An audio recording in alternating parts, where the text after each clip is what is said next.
Ok. Tienes que darnos permiso para grabar. Voy. Ok, yo voy a admitir.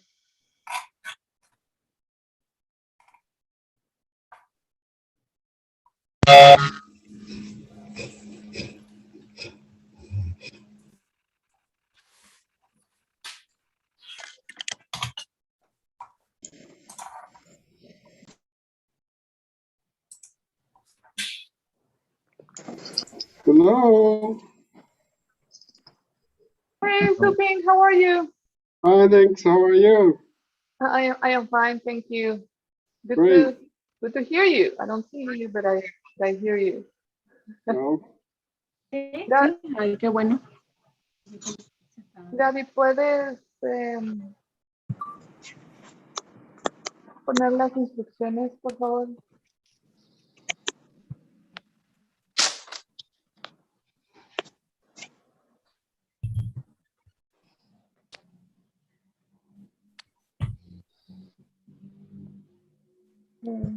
Hello, everyone. We're going to give just a couple of minutes. That way I don't have to repeat instructions that many times.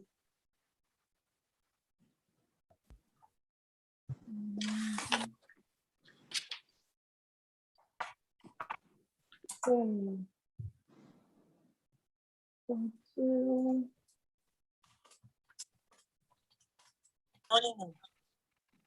Good afternoon, everyone. Hola a todos. Hola. I'm going to put myself in the English channel. For those that are just connecting, please make sure you select the language of your preference under the interpretation button at the end. I mean, at the bottom of your screen. And make sure you mute your original audio. So you only hear the language of your preference. If you have any trouble, please let us know right now. We have live interpretation, English and Spanish.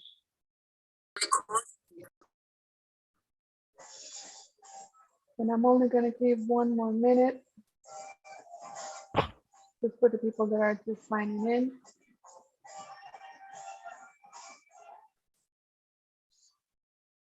It's been a while since our last coffee break, so this is good. Very hot and very dry. In Texas, it's 4 p.m. Arizona is 2 p.m. California, Sam, you have the same hour, right? Yeah. So who else is in different hour? Time zone. Oh, Suping. En Baja California a las 2 de la When you tarde. are in El Paso, are you in El Paso? Suping in Baja. 3 p.m. in El Paso. Thank 3 you. p.m. in El Paso. Yeah, Jerry is in El Paso as well. Okay. So anyways, afternoon. Friday afternoon, thank you. Thank you everyone that is making, hey, it's 5 p.m. in Ontario. Wow, look at you. You're allowed to have some wine right now. Actually, everyone is allowed to have some wine. See, okay, Deb. I hope everybody has their coffees with you, or water, or wine, or whatever you feel comfortable with. We have a very exciting program today. No, es de México.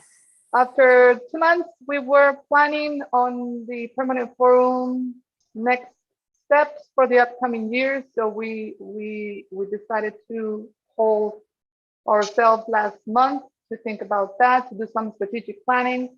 So we have a lot of things coming up, and you will start getting notifications from us, emails, and new information, some input from you.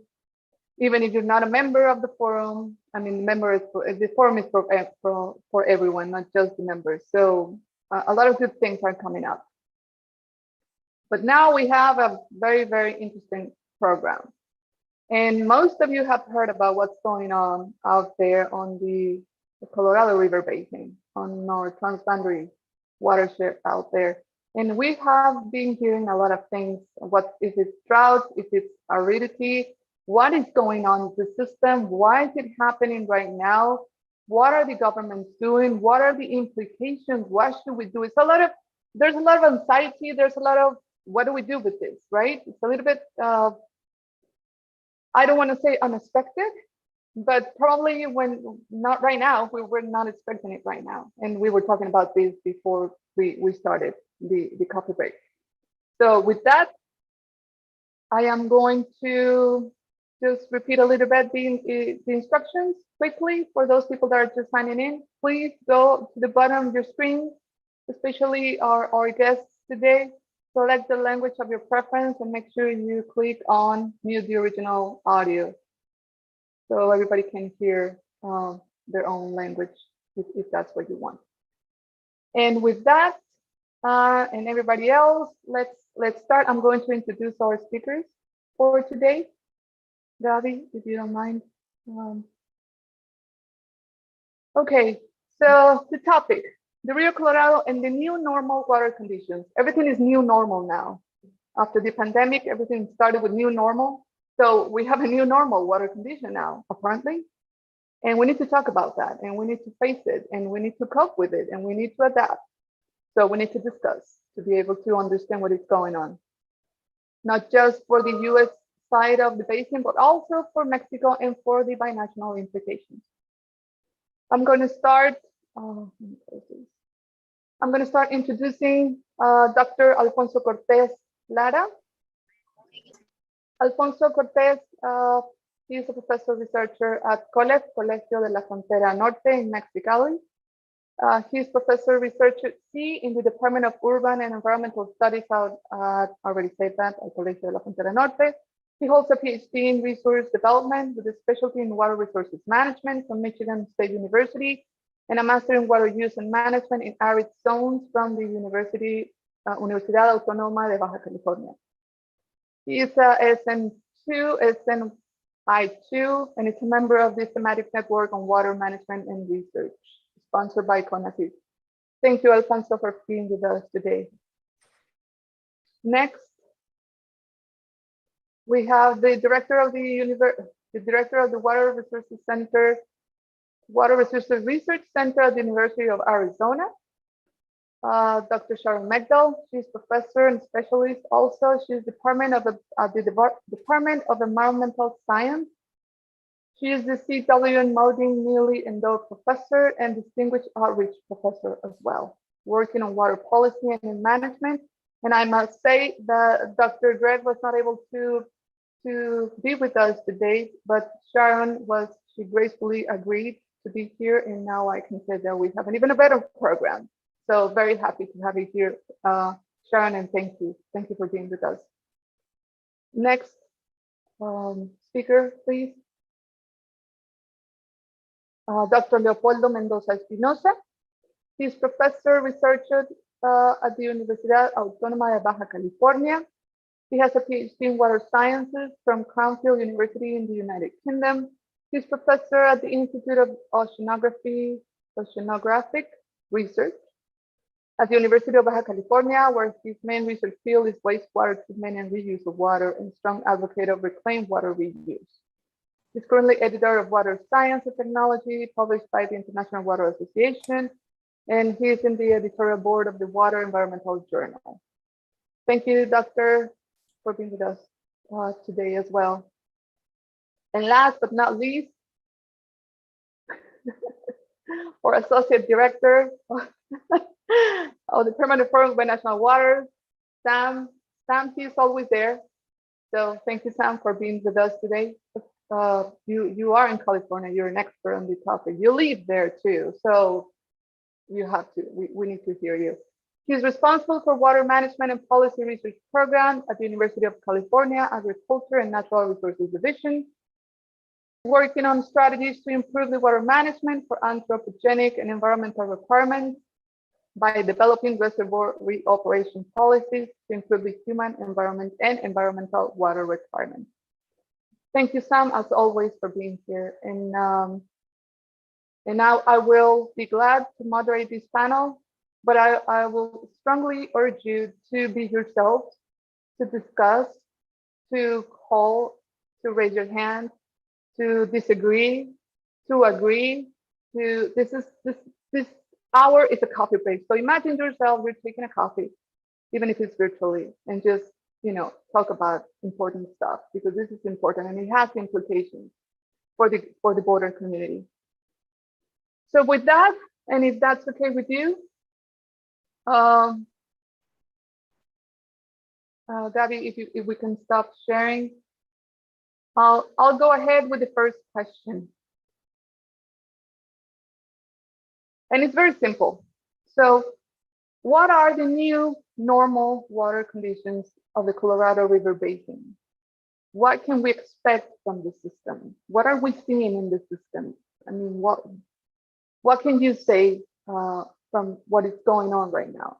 With that, I'm going to give you 3 minutes, each of you. And I'm going to start with Alfonso.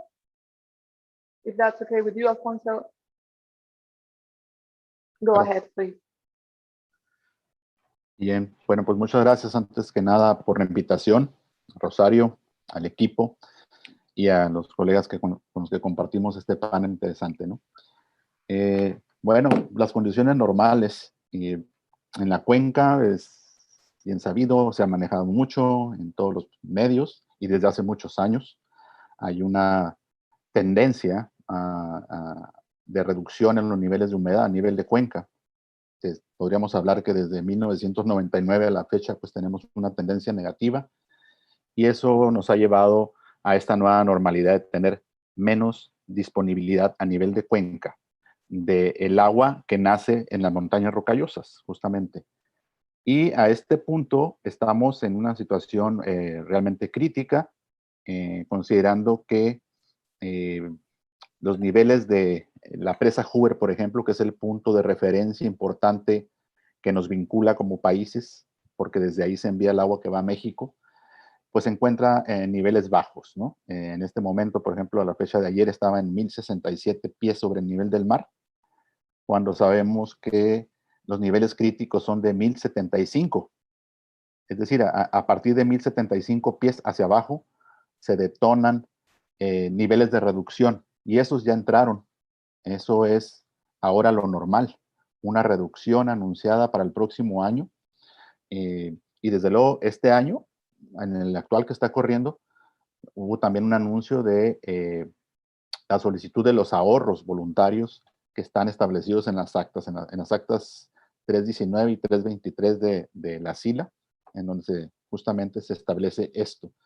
Para efectos de ¿cuál es esa nueva normalidad? Bueno, pues tenemos 51 millones de metros cúbicos menos para México este año, el que corre, y el año entrante tendremos cerca de 100 millones, 99 millones de metros cúbicos menos que dejarán de recibirse en México. Y esto representa un volumen significativo si lo comparamos con otros usos. Por ejemplo, es el volumen que consume en un año la ciudad de Mexicali, que es de 1 millón de habitantes, o el agua que se requiere para irrigar 10,000 hectáreas. Entonces estamos hablando de una nueva normalidad con menos agua y con impactos potenciales en las diferentes actividades, ¿no? En las diferentes actividades que se desarrollan en esta zona.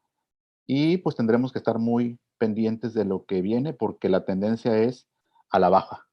No hay indicios de recuperación y entonces eso nos lleva a realizar nuevas actividades y nuevas formas de utilizar el agua tanto en el campo como en la ciudad, que son los principales usuarios en México, el distrito de riego.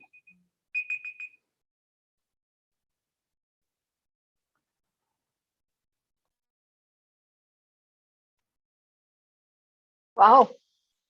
Did you say that that amount of reduction for next year accounts for the amount of water that is used in the city of Mexicali for a year? Correcto. Is that what you said? Correcto. Wow. Es el equivalente. Uh-huh. Wow. Okay. Uh-huh. Well, that's a lot of water. Okay. Next, let me ask now, Dr. Leopoldo. Would you mind taking over the same question for you, please? 3 minutes. Okay, thank you very much, Rosario, and thank you for the invitation also. Yeah, what Alfonso said is very interesting and also very basically. Leopoldo, Leopoldo, Yes. have you selected the English channel? If you're speaking in English, please select the English channel. vete ahí donde está Interpretation en el globito y luego inglés y mute original audio. Yep. English? Ajá. Okay, sorry about that. Okay, yeah, Alfonso makes a very good summary about the problem. And yes, next year, the USA is going to give Mexico less water, 98.6 million cubic meters of water less.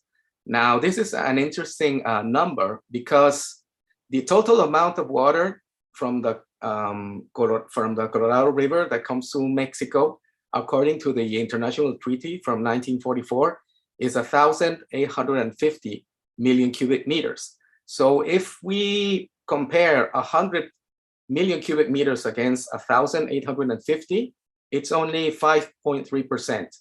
Okay, so one might think that it's not really so important, and probably the system in Mexico could react and adjust to less amount of water. But again, as Alfonso said, it's the amount of water used by the whole city of Mexicali in a year, and very close to the 149 million cubic meters pumped through the Tijuana aqueduct to supply water to Tecate, to Tijuana, to Rosarito, and even a small amount of that water arrives to Ensenada as well. So it's a lot of water. I think, unfortunately, that we need to learn to live with less water now. Okay, I think it's some of the things that we're going to mention más adelante. Yeah, but I think I cannot see it as any different than that. We just have to learn to adjust with less amount of water in Mexico. Okay, now let's hear from the US side. What's the new normal in the US side, which I'm assuming is pretty similar. Sharon, do you want to take the floor now to talk about? Sure. Taking your question literally is, what are the new normal water conditions? In a way, you cannot even know what the new normal conditions are because we're in a constantly changing situation. And I had asked for the privilege of sharing one slide, which I'm going to do now, if that's okay. And I want to just show you this one slide here. This is a slide I've been showing in presentations lately about what has happened to Lake Mead elevation since just 2000. In the year 2000, the lake was pretty much full. And then very quickly after that, it went down to about 50% of capacity in a 4 to 5 year period because of then what we call drought. And if you look at this blue line, with the exception of a good year in 2011 and some addition to storage there, it's been going down and down. And the scariest part is we're at the lowest lake level we've been at since it was filled. And the projections are quite bleak. And they just seem to be getting worse with each month or bi-monthly projection coming out of the Bureau of Reclamation, who does the modeling and the projections. And if you think about what is normal, very often normal numbers are shown as 30-year averages. Well, people have been talking about over 20 years of drought on the Colorado River system, which means that the 30-year average is including 20 years that have been, with the exception of 2 to 3 years, below what used to be the average. And so now if we say, well, the snowpack is average, it's lesser than the average used to be. So we're already in a new normal, but we're in an unstable period and it's getting worse faster than we thought. So the second part of the question was, what can you expect from the system? And that's less. If we get more, that's great, but we have to kind of count on less. And also just to think about what words we even use. You know, there are people in the US who don't like to use the terms climate change, or they may admit to climate change, but disagree on the causes of it. But these are like really considered now at this point, you might call it aridification, you know, a structural change that people think is happening. So it's not a pretty picture. I did put a link to something I wrote 1,000 words plus about, you know, trying to explain that Lake Mead has been our storage reservoir, our savings account, and we've used a lot of it up, and the system could crash if we don't take actions. And I think we'll talk about that in the next question. Thank you. Thank you, Sharon. Samuel? So I think, first of all, a happy new water year. So October 1st, that's fun. We are starting a new water year. The one other thing is welcome everyone. We've been working on the binational waters to continue bringing some of these events. So going back to the question, so what are the new normal water conditions of the Colorado River? Yes, we've I think many people in the basin have mentioned that those predictions that were supposed to happen in the mid-century, late century, we are just living those. I mean, the basin was predicated on a hydrology that it was wetter than usual. Later in the last part of the century, it wasn't as wet as it used to be, but the water uses were not as large. The system was not developed as it is right now. So I think here the current normal is that we have less water, that all users and everyone wants to take their share of the piece of their Colorado River. What can we expect from the system specifically for, so two places, California. Southern California, it has their fingers in more than 7, 8 states. So all the way from Oregon, and then Wyoming, Utah, Nevada, Colorado, New Mexico, Arizona. So on Southern California, there is we're living the second year of a drought on the north part of the state. So reservoirs are empty. Southern California has been prepared, and they've been doing a lot of water conservation, and they have been putting a lot of water in the ground. So they've been using some groundwater banking along the California aqueduct. How long can it last? The reality is that it's not that much. They may last 1 or 2 years more, but that's where we are on that area. What can we expect from the system? The system is already stressed out. And when I say stressed out, is that everyone, right now, we know that we're going to have shortages. I think what can we expect is that those shortages, those deficits, people will start, from farmers to decision makers, will need to start making difficult decisions. We will need to start thinking about more seriously on what are the decisions that we will be taking. Yeah, I think that's where we are. Thanks, Rosario. Okay. Let me just quickly, because some might have the same question that I do. When you say hard decisions, difficult decisions, and you guys have mentioned adaptability, flexibility, instability, actually Sharon mentioned that, variability. And if I'm a politician or a decision maker, what kind of decisions? I mean, how how strict.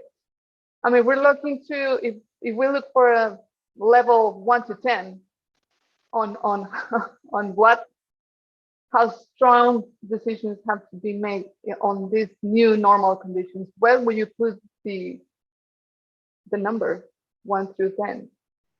10 being the greatest. Yes, I'm gonna start with Alfonso. definitivamente. Sí, gracias. Me parece que es el 10, definitivamente. Ya tenemos muchos años escuchando esto, más de 2 décadas que vemos esta tendencia. Posiblemente por ahí, por el 2008, se cruzaron unas curvas, coincidiendo con la gráfica que nos presentó Sharon, la curva de la oferta y la demanda se cruzaron a nivel de cuenca. Y digamos que a partir de ahí empezó una nueva, pues es un parteaguas, ¿no? De mucha mayor presión. Ahí, a partir de ahí justamente empezaron a trabajar más las entidades binacionales, por ejemplo, la SILA y su contraparte IBWC, para generar actas en el tratado que incorporaran esta situación cambiante yo le llamaría alta variabilidad climática para no meternos en problemas, de los flujos, de la temperatura, de la reducción de la capa de nieve, y toda esa información ya está, digamos, de alguna manera capturada en los acuerdos. En los acuerdos, concretamente el del Acta 319 firmada en el 2012 y la 323 firmada en el año 2017. Esa es una de las tareas definitivamente que era necesaria hacer, o sea, ponernos más de acuerdo en cómo gestionar el agua en ambos países, pero también tenemos que hacer tareas hacia cada lado de la frontera. Y en México se habla mucho de sí llegar a acuerdos de este tipo, pero que sean equitativos y justos. Y a veces esa es la palabra que no tenemos bien dimensionada o no la tenemos en el mismo estándar todos. Si tú le preguntas a un agricultor, él va a decir, bueno, ¿y por qué me la vas a quitar a mí, verdad? O sea, pues porque en México el orden de prelación, el orden de importancia, pues la agricultura es cuarto y el uso urbano es el 1, no le podemos quitar a las ciudades. Definitivamente ahora vamos a tener que vivir bajo esta circunstancia y tener una mayor relación, una mucho más ágil relación binacional, y también atender las implicaciones en México, incorporando mucho más, y eso es lo que yo creo que podría salvar la situación de manejar ese 10, incorporando mucho más a los actores locales diversos. No nada más las instituciones, como en el caso de México con agua o SILA, sino incorporar a las sociedades locales, que son los usuarios finales afectados. Y eso va a tener que ser necesario, y eso va a tener que ser una nueva normalidad, a trabajar con la gente, con los agricultores, con los colonos, porque de otra manera cualquier política que se quiera establecer no funcionaría. Y necesitamos asociarnos con estos nuevos grupos de una manera mucho más estricta, de una manera mucho más sistematizada, y desde luego otro tipo de actividades que pueden ellos avalar es las inversiones que se necesitan hacer. So Rosario, I'd be willing to give a brief answer here. And these are very hard decisions that have to be made. I certainly agree with everything Alfonso said. You could transfer what he said about Mexico to just about any other region that's grown into using and grown used to using its full allocation. And I want to point out on the US side, you've got, Sam went over the states in the Colorado River Basin, but you've got the upper basin and you've got the lower basin. And the lower basin states are California, Nevada, and Arizona. And Lake Mead is their storage reservoir. And there, we had to work on this drought contingency plan in 2019 because it was recognized that the previous shortage sharing guidelines were not enough. And the point I want to get to is that Arizona, within the lower basin, central Arizona, takes the big cuts in the early stages because of the various history of agreements. And in Arizona, there was an extensive process to figure out how to share the burden of reducing water deliveries by a significant amount. And it was very difficult because in that case, farmers were affected. In other cases, farmers are not affected. And so all I want to say is that there are very difficult decisions to be made when people have grown into using the water supplies, more people dependent on it, and there's going to be less. And it's going to take an extended period of time. There are going to be a series of solutions, but none of it is going to be easy.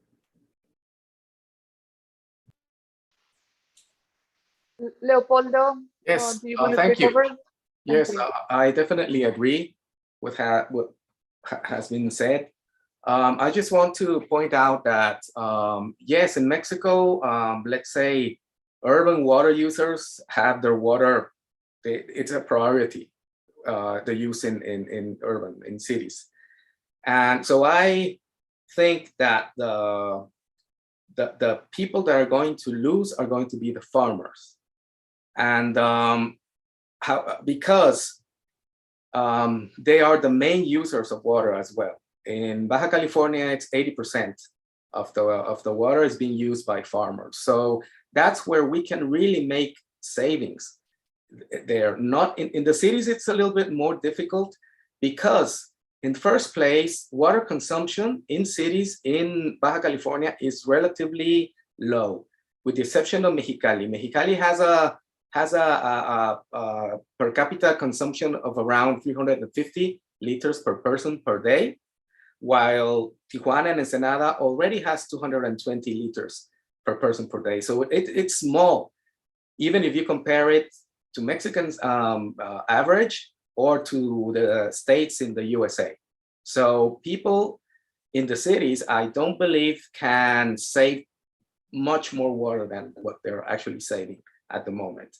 So definitely it has to be a question with the farmers. And I know that farmers in the coast, in the West Coast, Ensenada, Maniadero, San Quintin at the south, they already save water. They have irrigation systems, that are very technified and that are very water efficient. While farmers in Mexicali, they don't have any of that because they're used to have their water allocations every year without any problem. Okay, and I know that it's very difficult to convince them because I've been there. I'm trying to convince them to make their irrigation more efficient, but they don't want to unless as the government comes up with incentives. And I think that these incentives have to be economic incentives, okay, so that they start saving water. And we are going to talk about other options further ahead. But another option would be to reuse water, and interchange reuse water, reclaimed water for irrigation instead of having it used for just underground water or groundwater used for irrigation. But the decisions are going to be really tough. The implementation is going to be very, very difficult. So super fast, Rosario, in terms when you're saying how difficult or how bad are the conditions, I do agree that right now it looks like a 10, as Alfonso is mentioning, that is really bad. But unfortunately, I think in many places conditions will get worse. To be more specific, right now, Arizona is the one that is in the front receiving all the cuts. And if things continue the same, it is just a matter of time when the rest of the states will follow that one. Nevada, California, so that's kind of, for me, we are just, unfortunately, we're just at the beginning of the same for reductions on the Mexican water allocation. It will be the same. It will be that this is just kind of the entrance point. If conditions keep the same, we will have further reductions and a serious overdraft. So we will have to think more seriously, and decisions will be extremely difficult, from trying to save water all the way to a reduction in water conservation. Also something that I don't want to mention is that unfortunately, depending on the resources, things will feel different. Again, to be more specific, California, LA is preparing to do the water to tap, doing a lot of the recycled water, the largest in the nation. But it is because they have the hands on the wallets of all Southern Californians. It is not the same for some of the agricultural farmers that they don't have or they may not have as many resources. Tribal nations, we have more than 24, 29 tribal nations within the Colorado. And some of them, they don't even have, let's just let alone that they will have a shortage of water. Some of them, they do not have even drinking water. So here the problems will get exacerbated. This is just the tip of the iceberg. And I think here what this can be is a good call, like, okay, what can we do? We've been talking about that one. So anyway. Thank you. So two things I got from this round, I would say the first, the people that would be more, the sectors I would say that will be more affected is agriculture, and it's equally true for both sides of the border. And this is just the starting. So it will eventually get to all sectors. It depends on how bad it gets, the condition, how bad it gets. So, and this brings me to the third question: are we prepared for this? I mean, are the economic systems, because this will require a lot of money, not just to try to get water from somewhere else, or try to use alternative waters or tap to water strategies, or even groundwater. But are we prepared economically, politically, technically to face what it is expected now? Because now it's there. It's not like it's predicted, right? It is there. And there's an instability and there's so much variability, as Sharon mentioned. So are we prepared for that? And I'm gonna start. Who wants to start? I'll be democratic this time. Who wants to jump in? I'll start. Okay. Rosario was nice and put me toward the end of the first one. I said, don't call on me early for the first question. But I'll start and see what others have to say about kind of, are we prepared? There are a number of possible approaches, and I think most people following this know what they are. We've already talked about reuse. We know about conservation. There's potential for voluntary transactions. I will note that in Arizona and in California, the farmers along the river or Imperial Irrigation District have very high priority rights. So we can't just speak monolithically about farming and farmers and their priorities in Arizona.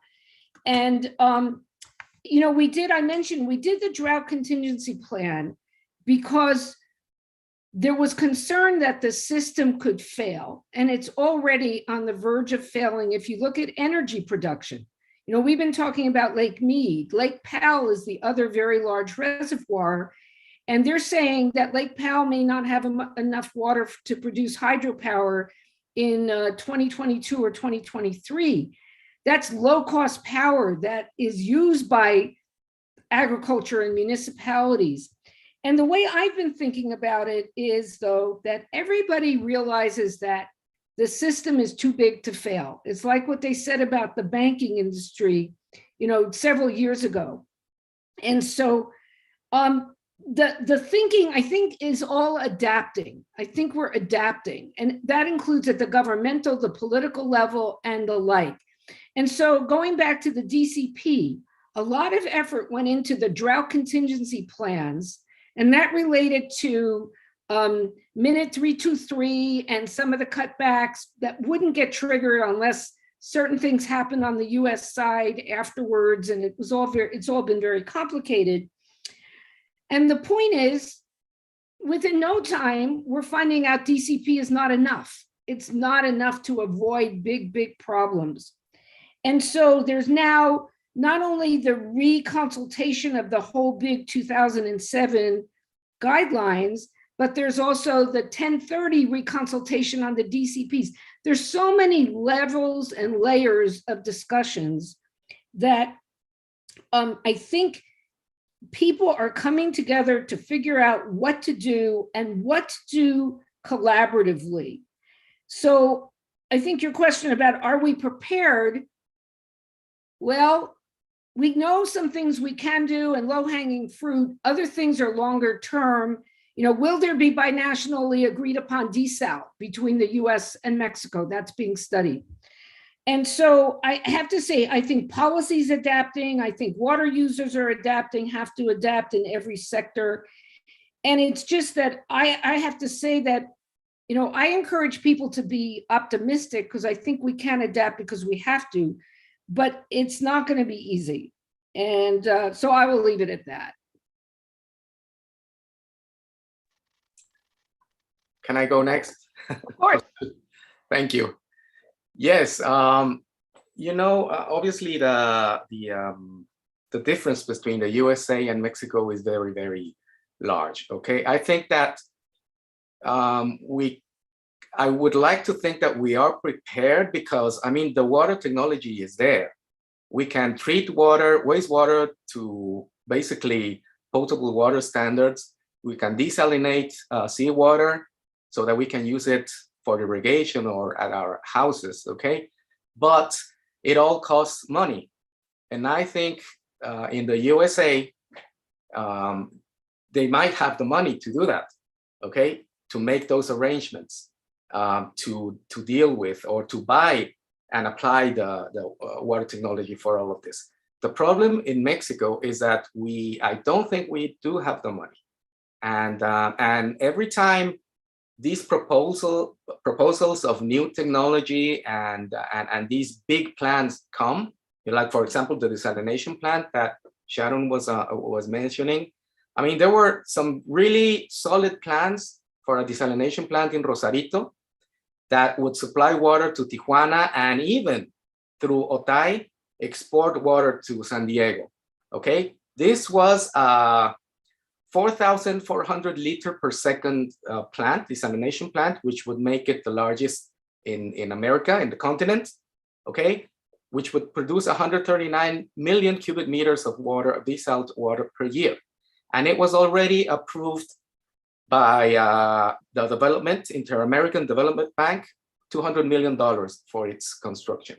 However, it didn't happen, okay? It didn't happen because there were many questions about how was that money really going to be used, and there were also some politicians involved in all of this, okay? So there was not enough transparency, okay, in the process.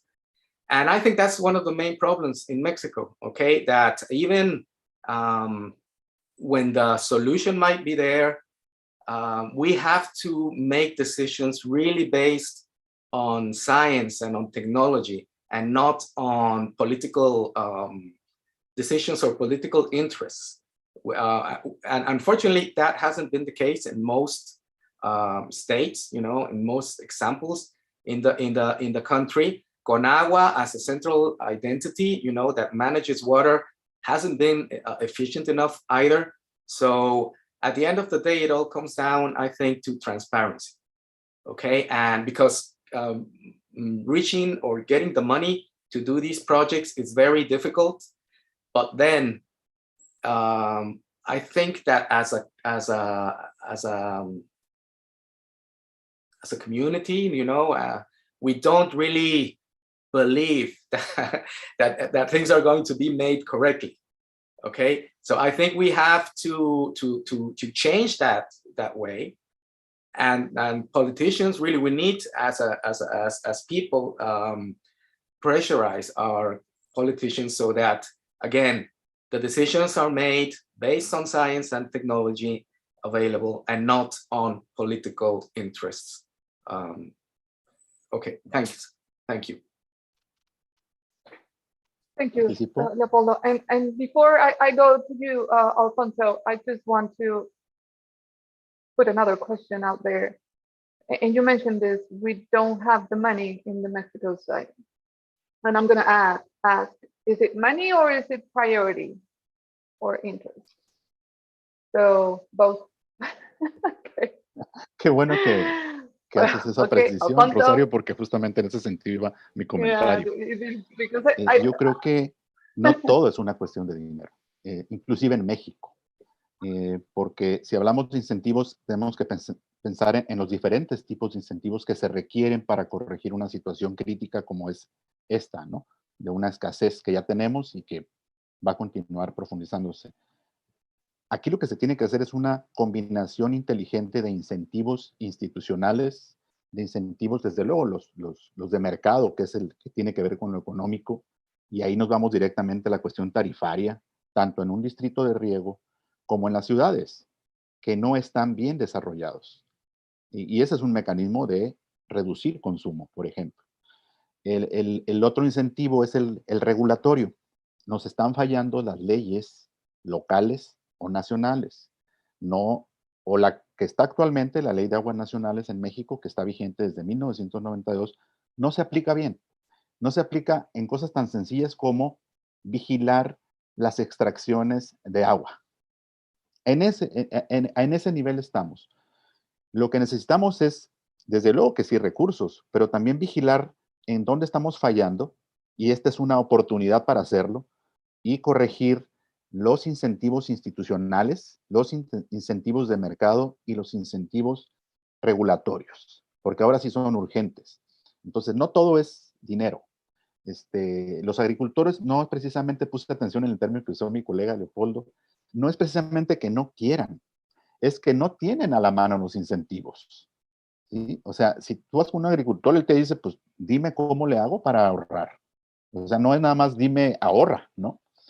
Y también en ese sentido, lo de la transparencia en México, yo creo que también en Estados Unidos puede haber esa problemática, pero en México, pues sí, justamente la problemática de la falta de transparencia en la política del agua es lo que nos ha llevado a no priorizar adecuadamente las estrategias para optimizar el agua. ¿La desalinizadora era la número 1? Esa es la pregunta. ¿O era la número 20? Alternativa número 20. Desde mi punto de vista, había 19 antes que la desalinizadora, que están funcionando mal.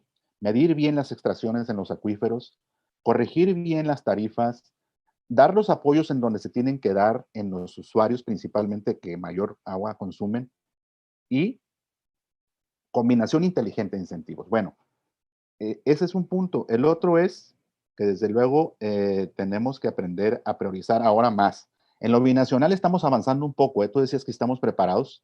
Creo que en lo binacional sí venimos revisando el asunto desde el acta 317, 318, 319, 319 y 323. Ahí hay elementos establecidos muy claros para, digamos, llevarnos o convivir de una mejor manera en torno a un mismo recurso que compartimos. Pero desde luego, en esa parte tenemos un avance y yo no diría que estamos preparados totalmente, pero estamos en proceso de preparación como un proceso continuo, ¿no? Y que va a tener que ser de esa manera. Entonces, es en ese sentido mi participación ahorita en estas dos preguntas.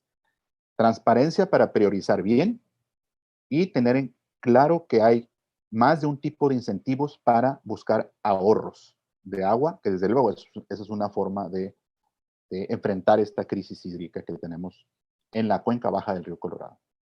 Gracias. Rosario, in my case, something that I've been thinking as, are we prepared? Some parts are better prepared than the others. And there have been some kind of programs that we can kind of look back and see what have worked. Some of those have been water conservations, buying, leasing water rights from the agriculture. So San Diego, the Metropolitan, they've been a partnership with the IID, Coachella to do that. Yes, it has been some of those projects. something that when I arrived to California and I start traveling on that area, there is something called, or they were referring to it as the F word. And the F word, it was following. And that is because when a municipal or a city comes and start buying those water rights, it will leave the land without agricultural production. And that will require less jobs available along the border. So some of those, I mean, we have experimented. These are kind of not only one decision, it will be many decisions. Water conservation in the cities. We'll have to do some of the crops, rotation of lands. It will be important now. The one other thing that I do want to point it out. So the basin is predicated in 17.5 million acre feet. So 7.5 for the upper state, 7.5 for the lower, 1.5 for Mexico. And we don't have that water. Like we really don't have that water. Just for the starters is that we've been using way much more water than we predicated to be there. In Mexico, we have a lot of more water uses than water available. And this is, we've been doing a lot of over extraction there. The aquifer is being depleted. The reality is that this is not an if it's going to crash, it's when. In Mexico, we're using 2.5 million, 2.5 cubic kilometers, 2.3, 2.2 million acre feet. Out of, we receive from the Colorado 1.85 and using 2.4. I mean, this is to be honest, are we prepared? We've been borrowing. I think we are using more than that we're supposed to do. Is it about money? The desalination plants in San Diego, I mean, it's very difficult to get past them, the regulations, but if you do it in Mexico, that maybe the regulations might be lower. They are still gonna throw the brine on the Atlantic, on the Pacific, sorry. I think that some of these things it is more than about money. It is, so the recognition that we are with less amount of water, we're using way much more, that there is no individual solution, that we will have to do all the different difficult solutions that we need to build consensus, that it has to be from both countries, that everyone is going to feel the pain.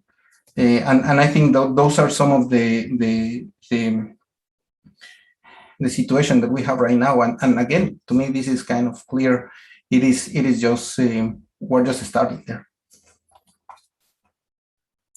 I want to rescue a comment that Alfonso did, and it sparked my interest. Alfonso, you mentioned that at binational level, the planning process or whatever needs to be done under these conditions is working better or is working okay as compared to, I guess, domestically in the Mexico side, I'm assuming. If this is agreed by all of you, I mean, why would, I mean, for me, it's like contrasting, right? At binational level, I mean, we are moving a little bit faster. We're adapting a little bit faster. We're doing things. We're preparing, or at least we are facing the problem at binational level. But when it comes to domestically on the Mexico side, Arizona, California, we don't seem to be going that fast. So, I don't know. That's a big question in my head right now. What do you guys think about it? Or am I misunderstanding something here? Rosario, I guess I have a question to ask you to clarify your question. when you say we're not moving that fast, are you saying we're not prepared? Because I'll start with an answer, and this is really what Arizona officials have been saying, and others as well, and that is that there has been preparation by some. I mean, we have a government agency in Arizona, the Arizona Water Banking Authority. Since 1997, they have been storing water underground. You know, we do a lot of managed aquifer recharge, underground storage, exactly for times of shortage in deliveries of the Colorado River water through the Central Arizona Project. But this has been for the cities and for the tribal nations higher priority water. It's not for agriculture. And even the shortage sharing criteria, drought plans, there has been planning. And so people aren't panicked. But what they're also saying is we didn't expect it to be as bad a problem as soon as it has become and expect it to last. I mean, I heard a presentation this morning that the latest report from the US Bureau of Reclamation shows expect shortage for the next 4 or 5 years. So we're having constant shortage conditions, maybe as deep as a tier 3. And some people are saying tier 4, which isn't even in the regulations. Within the next 5 years, when we're supposed to be renegotiating the post-2007 guidelines. And so I would say that people have prepared, some, and others are scurrying to catch up. And there's a question in the chat we can come back to, but the farmers in Central Arizona have the right to use groundwater, but they don't have enough pumping capacity. So they're working on trying to install more pumping capacity. So I think it's a combination, Rosario, of like, what can we do and what needs to be done, but not in certain areas a state of panic, because people see that there are solutions available, but they're not going to be implemented necessarily overnight.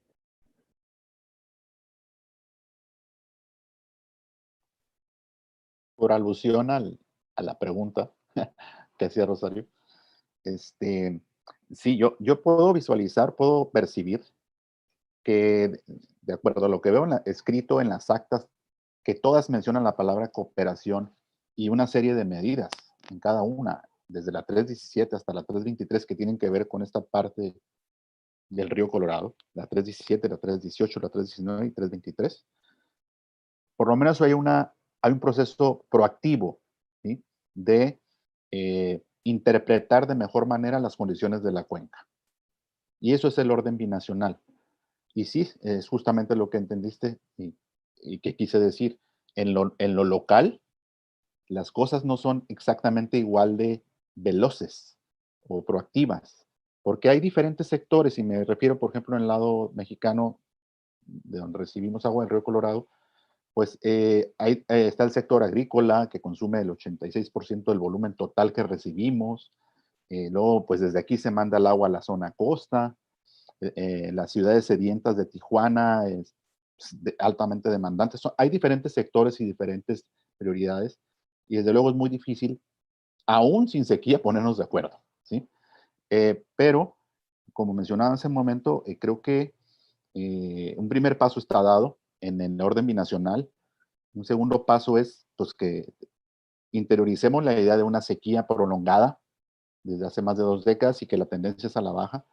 Y tercero, identificar y entrar a los sectores donde podríamos rescatar volúmenes que nos podrían hacer enfrentar la situación de mejor manera. Desde luego, coincido con Samuel y con otros colegas que han mencionado esto, es el sector agrícola, pero no se trata de quitarles el agua al sector agrícola, porque es un sector productivo. Ahí simplemente se produce en el Valle de Mexicali lo que se exporta a Estados Unidos, por ejemplo. Entonces nos estaríamos dando un balazo en el pie, ¿no?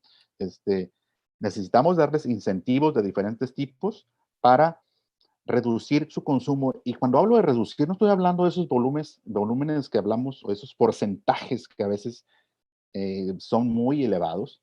Un 2 o 3% en el mediano y corto y mediano plazo, son posibles con una buena gestión del agua en lo local. Y eso representa, por ejemplo, estar preparados para no consumir tanta agua y tener reserva, ¿sí?, para futuras condiciones aún más críticas. Estamos, por eso mencionaba yo, estamos en un proceso continuo de preparación y adaptación, ¿sí?, pero necesitamos hacer fluir de una manera mucho más transparente y completa la información a los actores locales, que son los que usan el agua, ¿sí? Y también creo que hay oportunidades en el sector urbano, ¿sí? O sea, sí es cierto que se consume comparado con la agricultura nada, pero hay fugas del orden del 20% en los organismos operadores, en todos los de Baja California, ¿sí?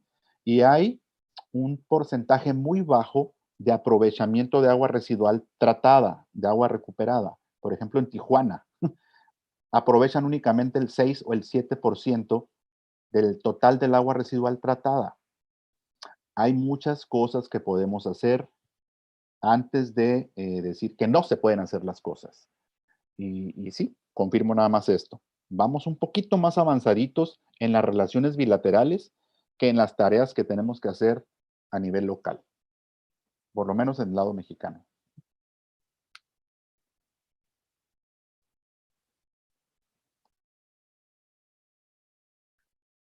Leopoldo, ¿quisieras agregar algo a este punto? Sí. Yes, thank you. Yeah, well, I don't want to wish, to come as, somebody that just wants to complain about things, But when I say that the problem is money, I'm not only talking about, money for water technology or water plants, Yes, we have to tackle the problem in many aspects. But if we want, like, for example, to stop groundwater extraction, pumping, we need money for that as well. We need supervisors, from Conagua or from SEA to go and check the local wells. We need money to make water quality analysis to study the watersheds. The last studies of the watersheds are from the 70s, for example. I mean, obviously there are new studies as well, but the money for these studies is smaller every time. So how can we manage something that we don't really know how it works? This monitoring process has to be permanent, okay? And that costs money. We need money, again, for the studies, for water potabilization, for wastewater reclamation, for better irrigation of the farmers. I'm not saying that the farmers have to, deal with all the costs. I mean, they really need incentives, definitely. And we also need water conservation in the cities and money to end the water leaks, probably better tariffs or whatever. I mean, but this is a very complex thing. And the only, my main concern is that if things are just kept, or if we keep doing the same things as in years past, with this lack of transparency and all of this, we are not going to change the results. We really need to change how money is allocated and how it's spent. And again, we have to invest in all of this, these studies at the watershed level, so that we really know how much water we have, what is the quality, and how can we use it better. Thank you, Rosario. Thank you. And I just noticed that I spoke Spanish before to introduce you. So sorry, it comes and goes. So a quick question before we go to a couple of questions from the audience. In the Rio Grande, it is very common, it is usual to hear this from everyone.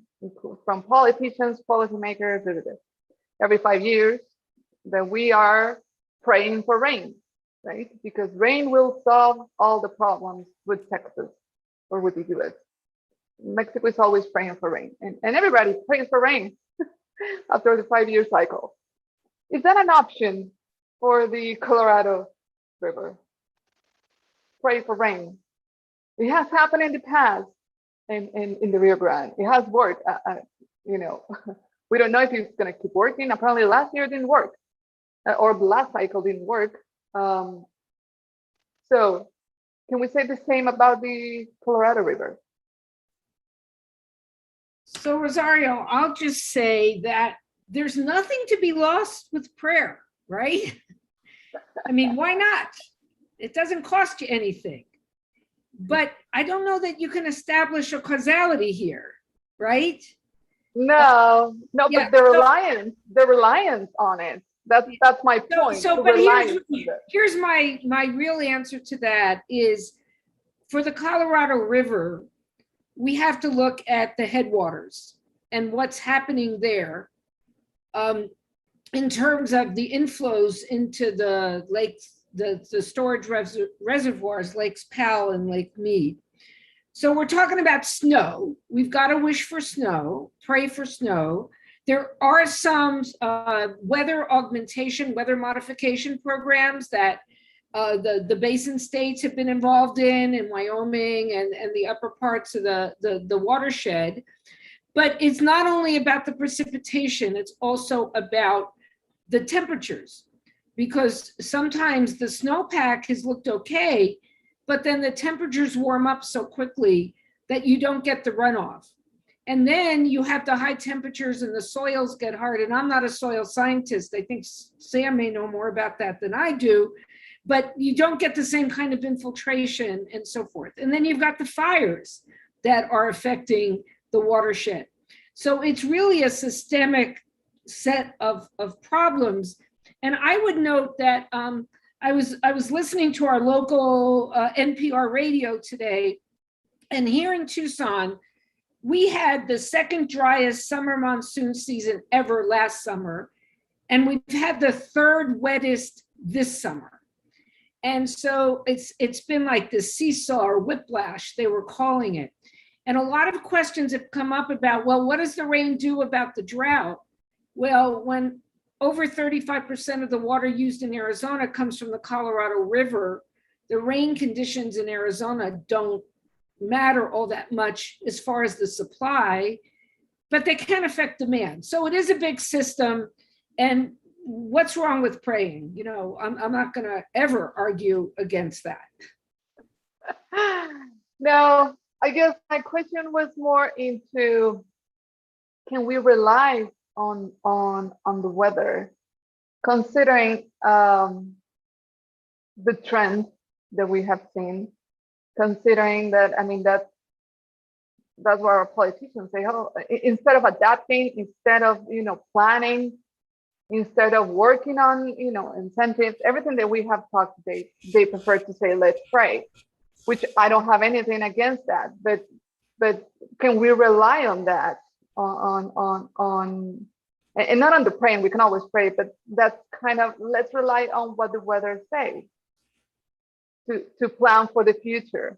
And I don't know, considering the current trend, I don't know that's going to save us. I mean, it hasn't. We can be a lot of faithful, but it's very irresponsible from my perspective to rely on the weather, given that the weather is so, it can crash it. It can crash us in a second.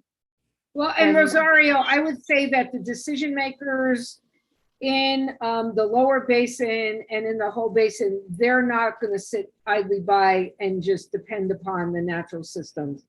I mean, you know, the answer is, you know, we'll be lucky, we'll be fortunate. It'll be a good problem to have if we have many years of wetness. It'll take more than 1 or 2 years, but nobody's depending upon that. I think 10 years ago, you might have seen a different general attitude, but right now people are concerned. Yo creo que además Does anyone else want to say? debemos saber que las características del flujo, si ustedes ven una gráfica de 100 años o más del río Colorado, esos picos, esos picos arriba, abajo, es algo que se tiene que tener claro, que es la naturaleza del río Colorado. O sea, eso sí debemos saberlo, los tomadores de decisión, los académicos y también los pobladores, que siempre vamos a estar ante un periodo prolongado de sequía y luego vendrá uno de surplus, pues de abundancia, ¿no? O sea, pero no podemos depender de eso, hay que estar preparados para el peor escenario, siempre. Y en ese sentido creo que hay mucho que hacer en cuestiones de incorporar, yo insisto en esta parte, no se ha incorporado mucho en el lado mexicano a los actores locales, ¿sí? O sea, siempre hay una queja permanente, pasó allá también en Chihuahua, de que no hay una incorporación por parte de los tomadores de decisiones real de agricultores, de ejidatarios, de pequeños propietarios, de ciudadanos de las propias zonas urbanas, que los hagan partícipes, pues. Y eso necesariamente lleva a fallar en la toma de decisiones, a los tomadores de decisión. Entonces, eso es algo que tiene que modificarse, es lo que se llama, y lo vimos en algún evento previo aquí en este foro binacional, de una gobernanza efectiva del agua. Una gobernanza efectiva del agua necesita de una horizontalidad en la toma de decisiones, y hoy en día se necesita más que nunca esa horizontalidad y una gobernanza horizontal a cada lado de la frontera y entre los dos países. De otra forma, estaremos tomando tomar las decisiones o nos estaremos adaptando a un ritmo más bajo del que se requiere. Eso es algo importantísimo. En lo académico, podríamos decir que tenemos un trabajo conjunto. Este es un ejercicio de ese tipo, ¿sí? Pero falta mucha más todavía incorporar, por ejemplo, con nosotros, los académicos, ese diálogo intenso entre los que estudiamos los temas y los que toman las decisiones de política del agua. Creo que también por ahí tenemos que estar, y eso es parte de la adaptación, ¿sí? Se hace menos en el lado mexicano que de lo que se hace en el lado estadounidense. Trabajar en esa parte también. Y bueno, muchas tareas pendientes, adaptación en todo sentido, adaptación institucional, adaptación de los usos. Y ahorita hemos hablado únicamente como de los usos que más tenemos en mente, ¿no? Los grandes usos. Pero poco hablamos, por ejemplo, de los grupos originarios, de los grupos, por ejemplo, aquí en esta zona, los Cucapá, ¿no? Que son grupos importantes, que son los primeros que estuvieron aquí en el río y que son los que están ahorita al final de la lista, ¿no? O los olvidados. O el otro usuario, el usuario ambiental, ¿no? Entonces, seguramente esos van a ser los grupos que van a resentir mucho más todavía, pues, una mala decisión.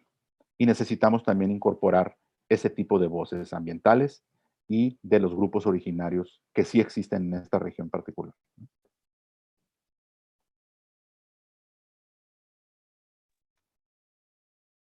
Thank you, Alfonso.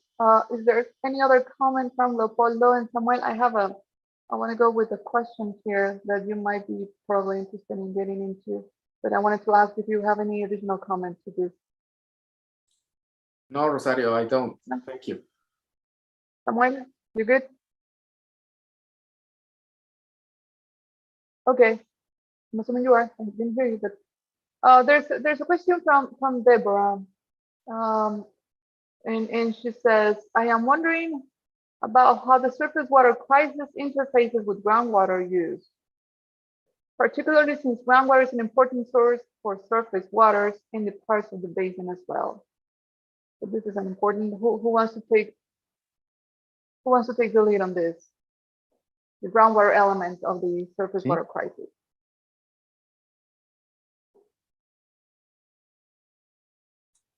Sí, Eh, claro. ok. Yo podría mencionar algo al respecto.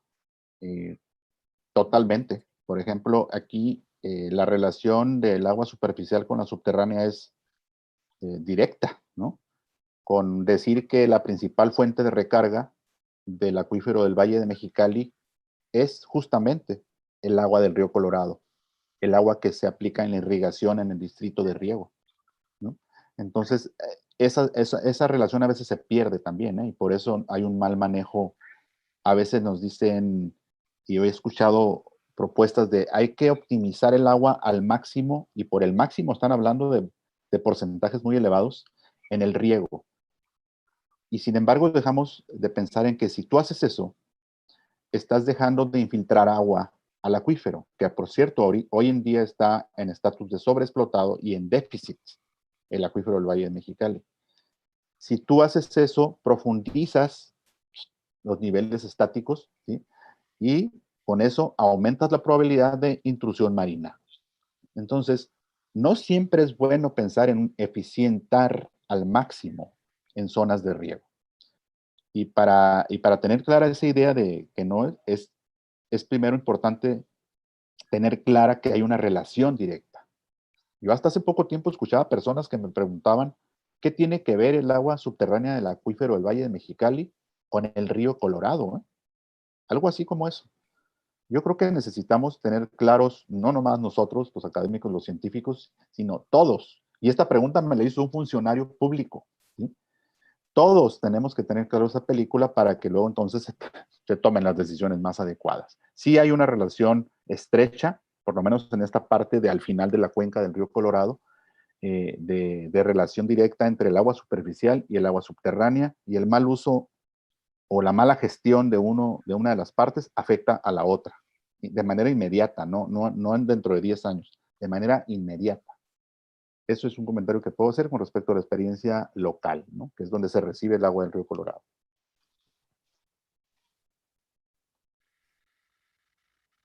Sam, you wanted to say something? Yes.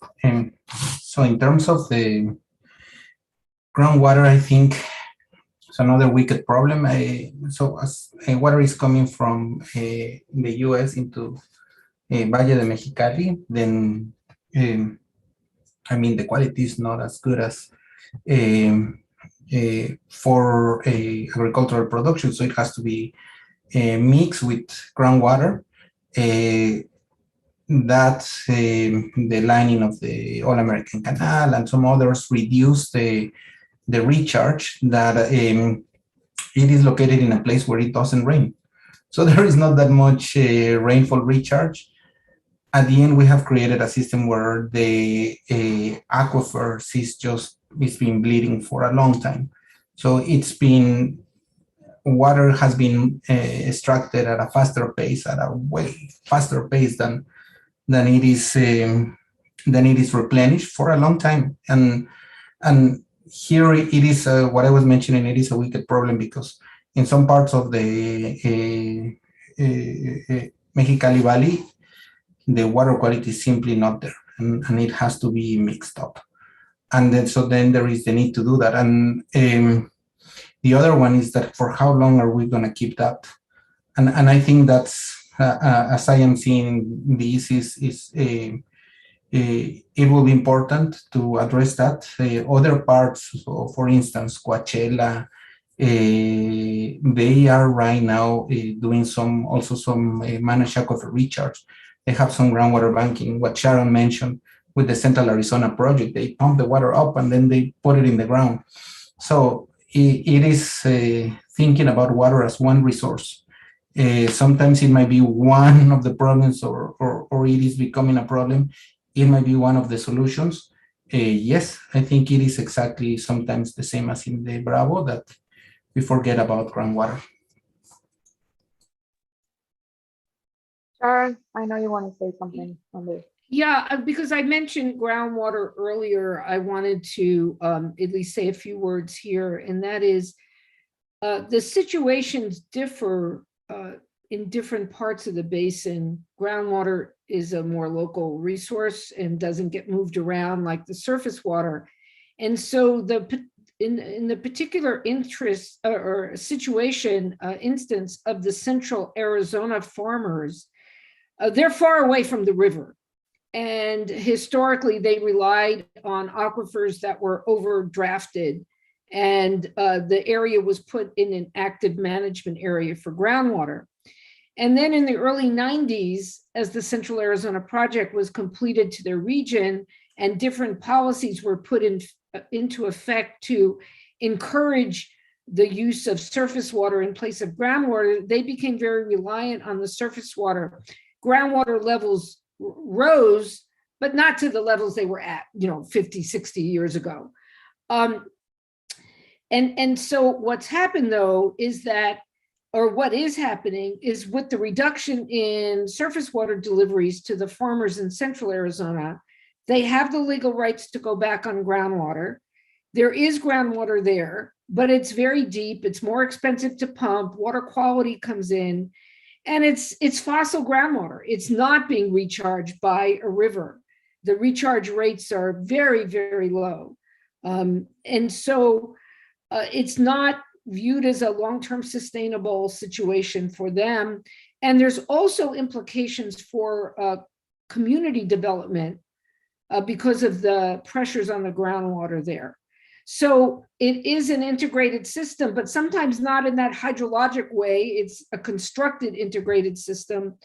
And there is replacement of groundwater for surface water, but talking about the F word that Sam mentioned earlier, the farmers in that region are talking about fallowing quite a lot of irrigated acreage in the next year. Maybe not as much as the next year if they get the pumps put in, but anyway, lots of dislocation going on in that region. Thank you, Sharon. Leopoldo, do you have any comment on this? I would like to mention also that it is very important to learn to speak to each other, between the academics and the government and the users.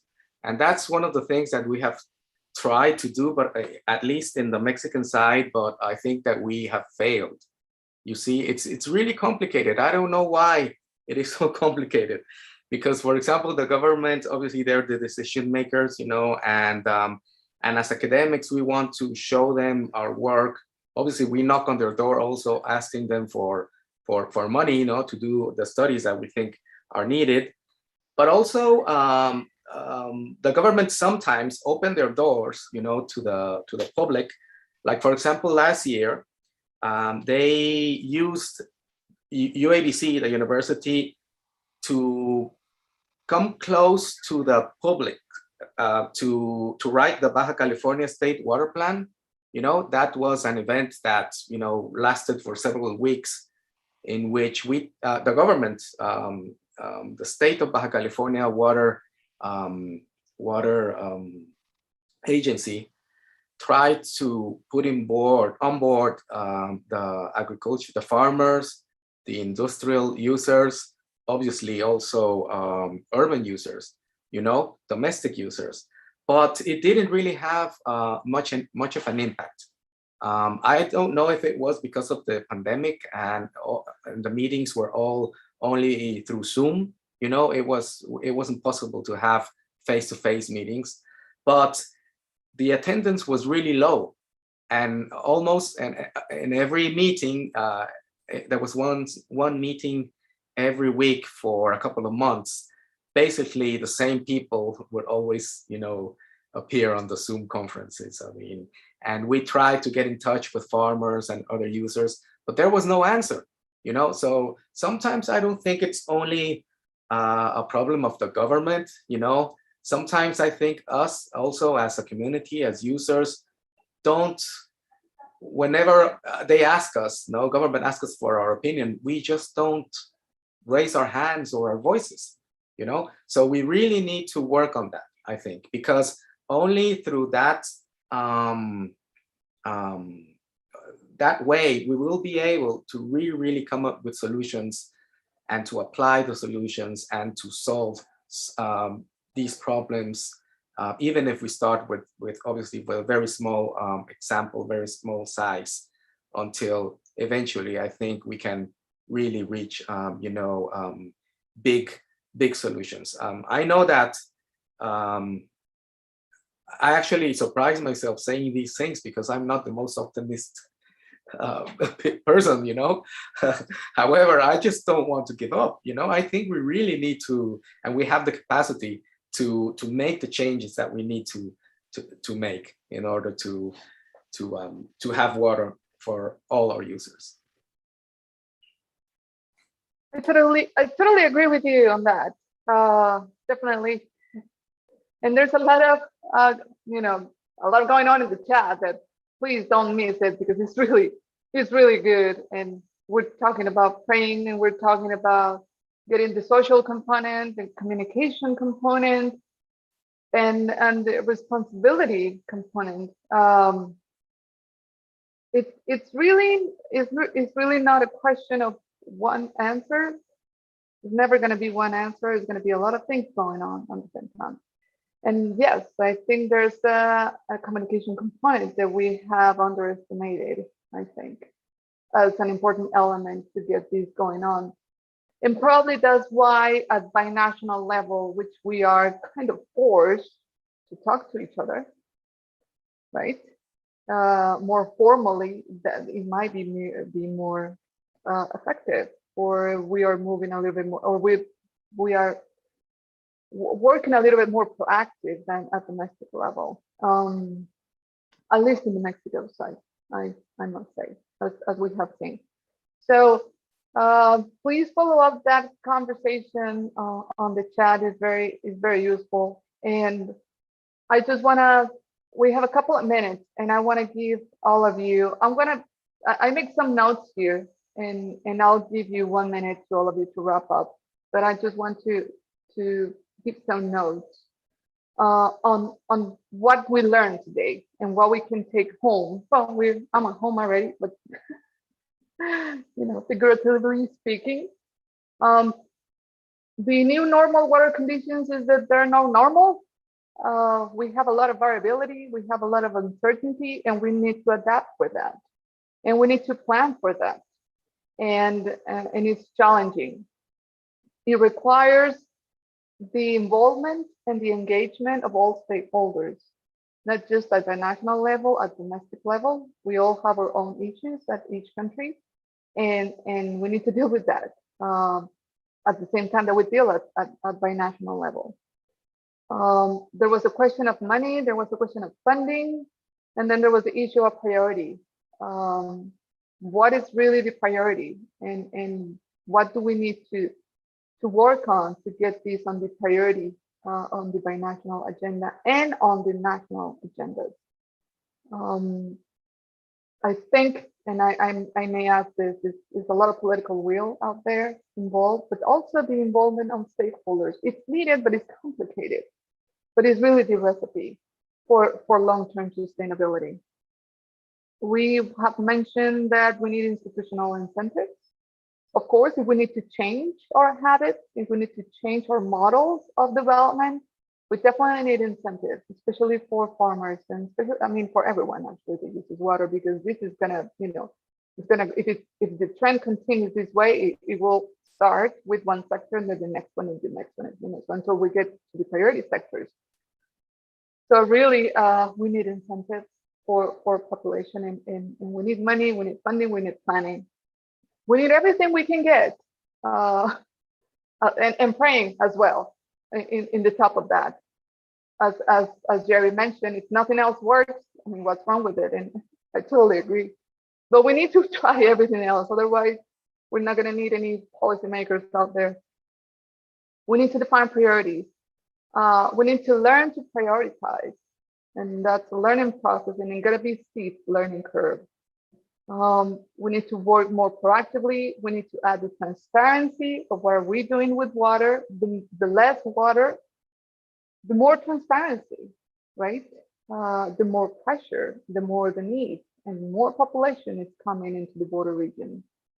The horizontal governance takes place. So from all the lists that I'm reading right now, everything comes down to policy, decision-making process, social component, communication. Everything is about us. It's really on our responsibility of communities, stakeholders, academics, all the sectors involved in making our little effort to improve conditions is really up to us, and to make things, and we really don't have any other option. So Rosario, I hope I didn't sound very pessimistic, but I'm going to leave no, all of you. Gabby, Rosario, can you stop sharing that screen so we can see our panelists? Sí, adelante. I do think that it is important to again once again recognize that if we consider ourselves part of the problem, we're part of the solution, and that the issues along the border, it's not that they are separated. How well we they decide to collaborate, to discuss, to communicate all these problems and to act. In the Colorado, it will have definitely an effect, or it will be seen in the Rio Bravo. Why cannot we do it? And vice versa. And the how in this case Mexico is linked in their fate of what is happening in the U.S. It is exactly the same in the Rio Bravo, in the Rio Grande, and the way that we are treated and being proactive, it is exactly an example on the other side. And I think again this is throughout the border. So I think I'll keep on that one, that we are part of the solution. I also like what Leopoldo mentioned, which is that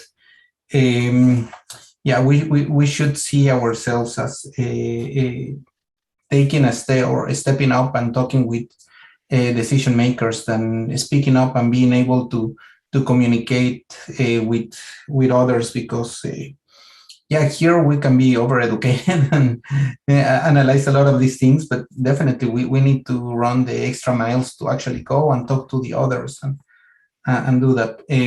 I'm really glad to see all of us here, because no one of us is just saying like, well, you know, it will be the problem of the next generation, or someone else will solve it. We are still here, and we are putting here a good fight to make this a better world. So anyways, I think that's where I leave it. Thank you, Sama. Alfonso, do you want to wrap it up? One last thought. Y, claro, pues un placer haber estado con todos ustedes ante todo, y enfatizar la idea de que todo esto nos va a llevar a trabajar de una manera más profunda, tanto a los académicos como a los políticos o los tomadores de decisiones, y también a las comunidades, a subrayar la gestión de la demanda, es decir, a pensar mucho más en reducir uso, porque todavía existe la idea de que podemos gestionar la oferta, y cuando hablamos de gestionar la oferta estamos hablando de cómo traer nuevas fuentes de agua, y esa opción no trabaja aquí en el río Colorado, porque no hay más agua, ¿no? Ese es un cambio radical que tenemos que hacer. Y lo otro es un comercialito, va a salir un libro que tiene que ver con enfoques contemporáneos de la cooperación México-Estados Unidos, que está en sus archivos seguramente, y nos interesa mucho compartirlo con ustedes. Gracias. Thank you. Thank you. Looking forward for that. Sharon, do you want to take the last thought? Yeah, thank you for the opportunity to participate. It's been a good discussion. Rosario, your summary was great.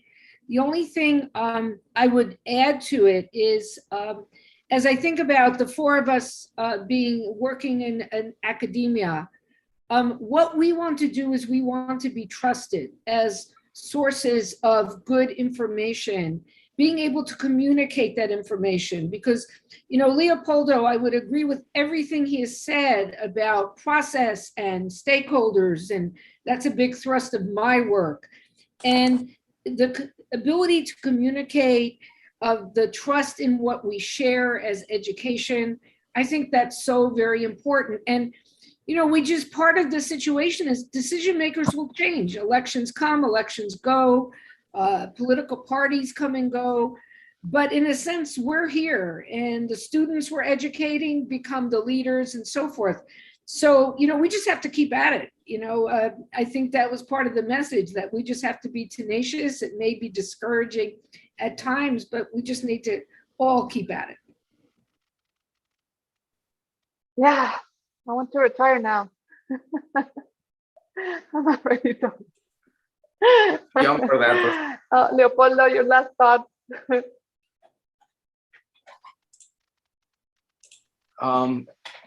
I think you wrapped it up. The summary was really, really good. Thank you very much for that. And also, yes, Sharon, I think I share your optimism, you know, that we will definitely, we have to keep pushing forward. Sometimes it's really, you know, frustrating, you know, sometimes it's actually sad, you know, that sometimes we are not, the decisions are made based on any other thing instead of, you know, science and technology.